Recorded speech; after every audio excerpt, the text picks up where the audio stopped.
Right, okay, so Miss Fallacy.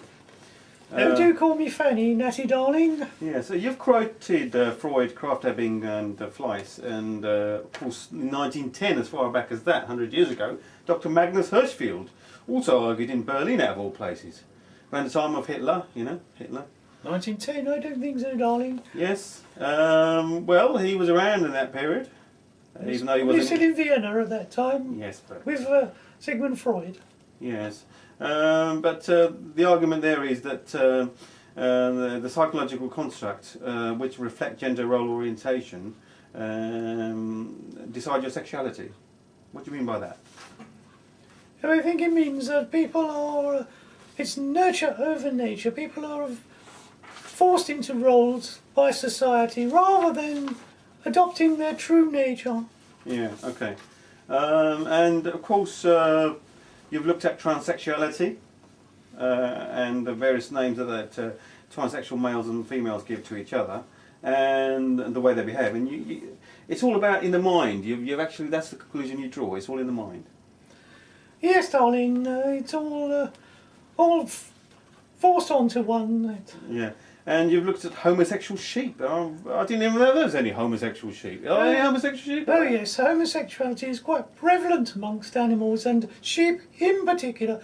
But then again, they are a bit easier to study. You don't have to go racing around the jungle or anything like that. There they are, just roaming around aimlessly in fields, and you can just go up to them and say, "Hello, Mr. Sheep, how are you feeling today?" And he will go, "Not too bad, thank you."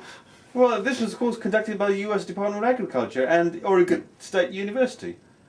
Yes, very reputable organisations have shown that they are homosexuals. Probably caused by all that shagging by those shepherds, though.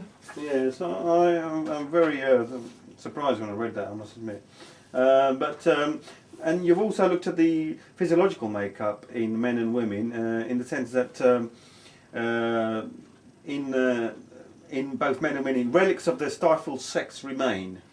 That's right, Natty darling. There are vestigial organs left over. Women have the clitoris as a kind of symbolic penis. That's right. And men have breasts, the mammary glands, and the nipples. That's correct, Natty darling, yes. Yeah.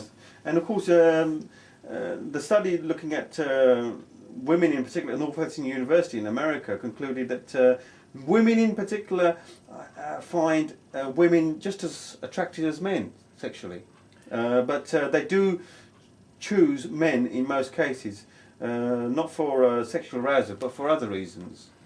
That's right, Natty darling. I think you'll find that us women are the fairer sex, as we like to be described, and we are more attractive, and therefore we do attract ourselves as well as make, obviously, men find us attractive.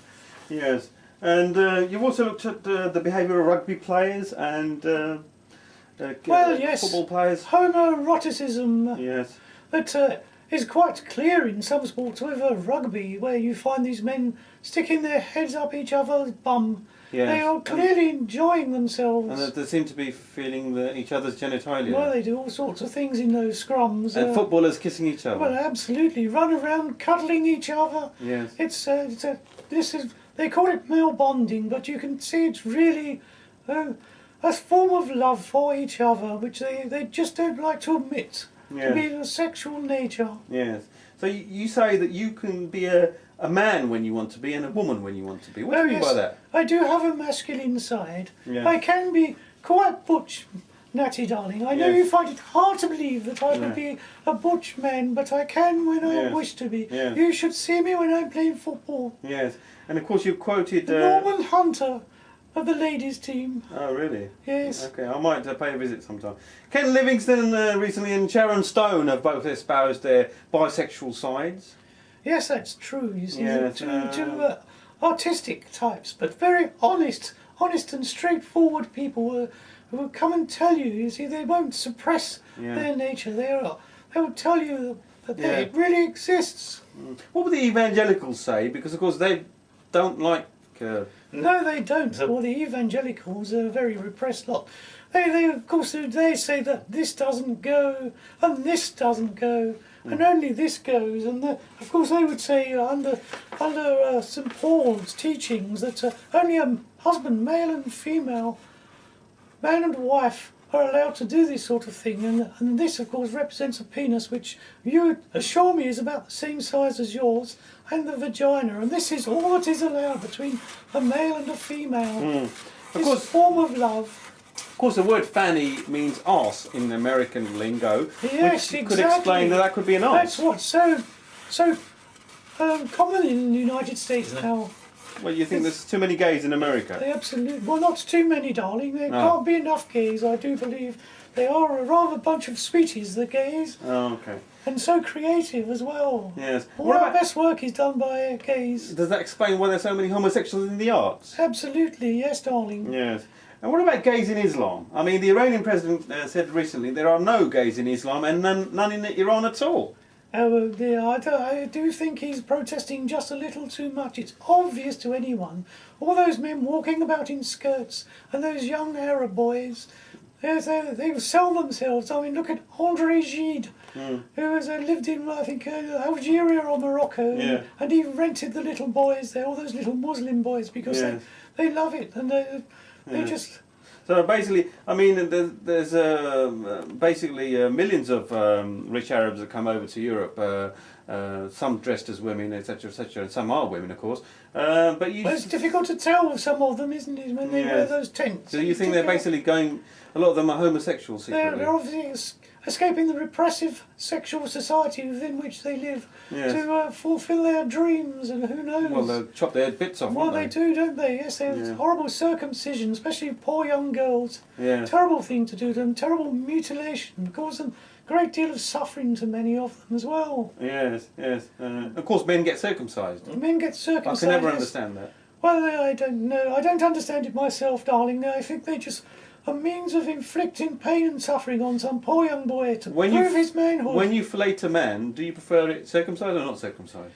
Oh, I like the cover, a little bit of cover on there. No, so you like it natural? Yes, I'm au naturel. That's me, completely natural. Oh, okay. As you can tell, Natty, darling, of course, my natural hair. And yes, of course, yes. Well, very fetching, very sexy. Yes, Natty, yes. Turning me on. Oh, you calling me sexy? Oh, Natty, made my day. You cheeky little boy. What would Alf Garnett say to you? Because, of course, he hates gay sex and he thinks an arse is for exit only. Yes, well, I've gone a bit of a bigot. You have to admit there, Natty, darling. He did have a limited outlook on humanity. Yeah, okay. Right, and you, of course, you believe in these subconscious denying their urges, which, of course, affects your psychological makeup. And you also believe that there's a line in your book where you said, I've often fancied starting World War III, but I think of them lovely men in uniforms. I think, why kill them when you can have sex with them? It's far more fun. It's the old adage, make love, not war. Absolutely, Natty, darling, yes. I just like to see men walking around in their smart uniforms. They look so lovely. I don't want to see them going off and shooting each other. Yes. I'd be much happier, like Marlene Dietrich. Yeah. Just shagging all those lovely soldiers. You'd rather a man shot in you rather than in them. Absolutely. Oh, you witty little thing. Natty, you're such a wit, such a one. Yes, such a walk. One of them as well, possibly. Yes. Yeah, so you've got a Scotsman in a kilt there. I have got this lovely Scotsman here in his fancy dress. Yes. Yes. Is there a reason why Scotsmen wear kilts and like a sporran? Well, it's a very old, traditional... apparel. There are a lot of homosexuals in Scotland. Yes, probably, it dates back from pre-Christian times when they walked around like that in their dresses. They're very fetching, yeah? Yes, a little more honest, quite fetching, but maybe they are being their true selves. Yes, a bit boring. Yeah. Maybe they have overtaken your thinking by hundreds of years. They may have done, yes. So what's your message to the world before you end this show? My message to the world is... we must all come together. We must admit to our sexuality. It's up to you, the people out there, to admit that you have two sides to your sexuality. We're all bisexual. We must admit to this, and the world will be a better place. You must join in my campaign to make the world bisexual and happy. I do hope that I can compare with the works of Nat Nodded. I do really wish that I could be an author of that status. So bye-bye, darlings. Bye bye to you all, and don't forget to admit to your sexuality.